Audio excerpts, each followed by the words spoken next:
बिस्मिल्लाहिर्रहमानिर्रहीम नहमदुहु व नसल्ली अला रसूलिल करीम। सबसे पहले आने वाले तमाम मौजूद मेहमानों को दिल की अता गहराइयों से खुश आमदीद कहता हूँ। तहसील रावलपिंडी की तमाम जमात, तमाम ओहदेदारान को जिन्होंने इतनी खूबसूरत महफिल तरतीब दी है, उनको मुबारकबाद पेश करता हूँ।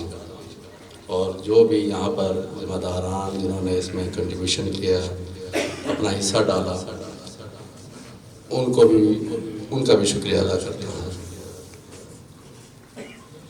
मैं अपनी तकरीर का आगाज़ कुछ इस तरह करना चाह रहा हूँ। तकरीर तो मुझे नहीं आती, सिर्फ दो चार बातें आपसे करनी है। किताब सादा रहेगी कब तक, किताब सादा रहेगी कब तक, कभी तो आगाज़ बाग होगा। किताब सादा रहेगी कब तक, कभी तो आगाज़ बाग होगा। इससे आगे जो लाइन है, अब तक 72 सालों में पाकिस्तान के साथ जिन लोगों ने ये काम किया, जिन्होंने बस्ती उजाड़ डाली, जिन्होंने बस्ती उजाड़ डाली, कभी तो उनका हिसाब होगा। सकूत सहरा में बसने वालों, सकूत सहरा में बसने वालों, जरा रुतों का मिजाज समझो। अभी तो इतनी उठन बढ़ेगी कि सांस लेना महाल होगा। मेरे भाइयों, दोस्तों, बुजुर्गों, आज मैं सिर्फ एक वादा लेना चाहता हूं कि पाकिस्तान के लिए, यहां पर जितने मेरे भाई बैठे हैं, कि पाकिस्तान के लिए कौन जान देने के लिए तैयार है। हाथ खड़ा करके बताएं कि हम पाकिस्तान के लिए कुर्बानी देने के लिए तैयार हैं। पाकिस्तान की सालमियत, खुदमुख्तारी के लिए अपनी जान का नजराना पेश करने के लिए मेरा हर जवान तैयार है, मेरे तमाम साथी तैयार हैं। इसके साथ यही मेरे साथी वक्त पड़ने पर खत्म नबूवत के लिए अपनी गर्दनें कटवाने के लिए तैयार है। आगे चलकर यही मेरे दोस्त नामों से सहाबा अहले बैत के लिए अपने खून का एक एक कतरा बहाने के लिए तैयार हैं।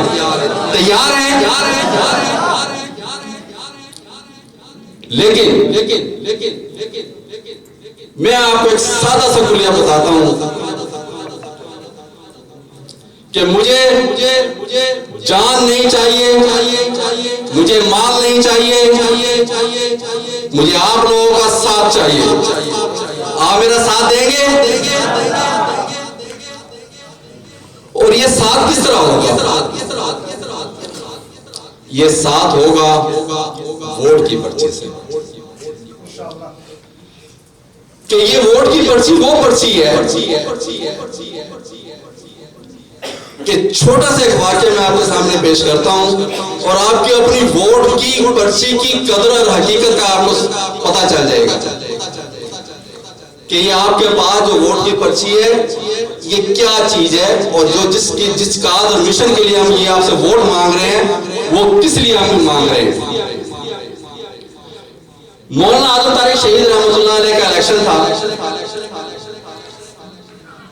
तालाब कमेटी में हजरत बेड पर आए,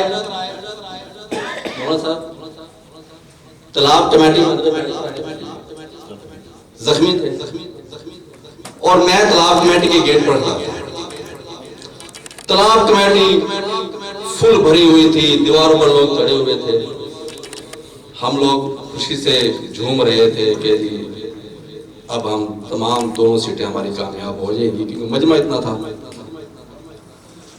ये मिसाल मैं इसलिए दे रहा हूं कि ताकि आपको अपनी वोट की कदरों कीमत का पता चल जाए।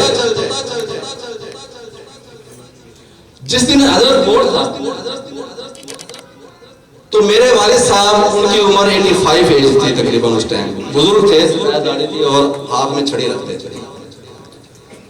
तो उनके मद्दे मुकाबिल एक हमारे डॉक्टर अबुल हसन साहब खड़े हुए थे सुबाई में।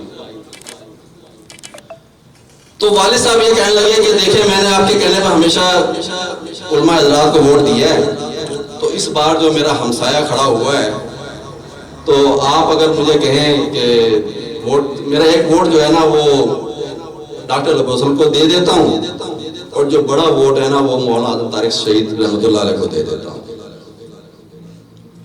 तो वैसे तो हम उनसे जिद करके पहले वोट डलवा देते थे, लेकिन उस बार हमने भी कहा कि यार बुजुर्ग आदमी इतनी यानी कि उम्र है, तो हमने कहा अब्बा जी जैसे आपकी मर्जी वैसे कर लें, चले कोई बात नहीं। कहते हैं ठीक है। जब वोट का टाइम आया, जिस दिन वोट की पर्ची जब गए, तो मैं अब्बा जी के साथ था। तो अब्बा जी कहने लगे कि भाई जब हम बैलेट बूथ में गए और वोट डालने के लिए अब्बा जी ने कहा कि अब स्टैंप वगैरह उठाई, तो मुझे कहने लगे कि, मैंने कहा अब्बा जी आप बताएं कि ये वोट जो है किसको लगाना है? बड़ा मौलाना आजम तारिक शहीद को लगा देते हैं और छोटा जो डॉक्टर अबुल हसन को लगा देते हैं। ये बात सुनने वाली है और ये बात हकीकत है। ये मैं वो बात बता रहा हूं जो मैंने अपनी आंखों से देखी और उसका मैंने आगे चल के मुशाहिदा किया।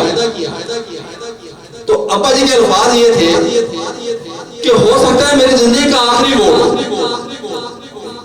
और अगर ये वोट ही मैं सहाबा के गुलामों को ना दूं तो आगे आखिरत में जाके मेरा क्या हिसाब दूंगा।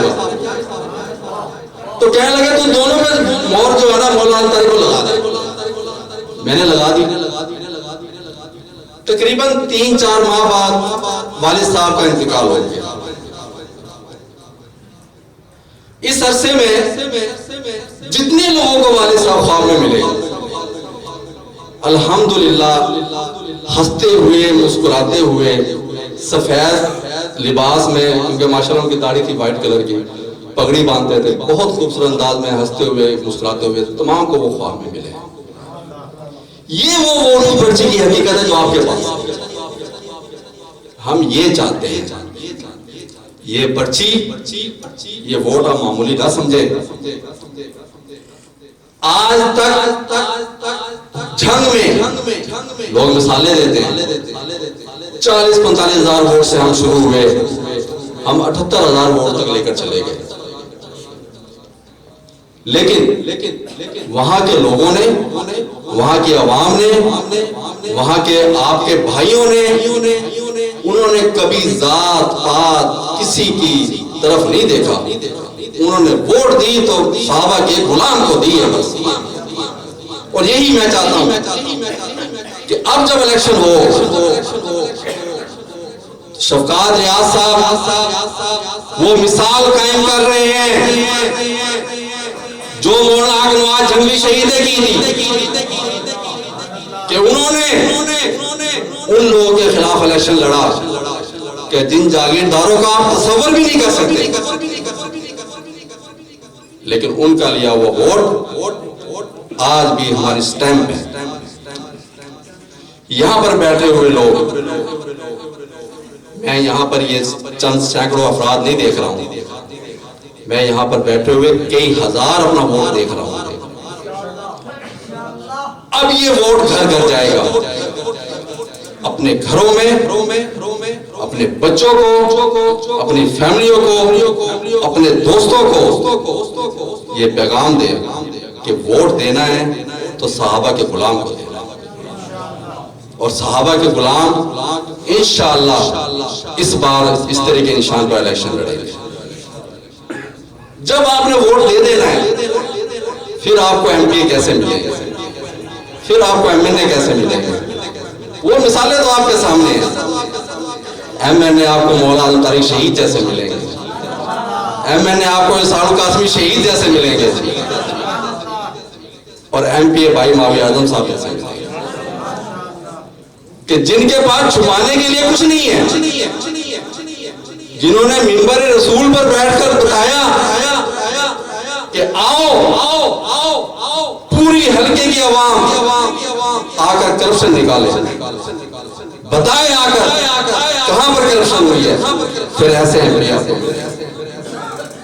कि छुपाने के लिए नहीं, हाँ दिखाने के लिए।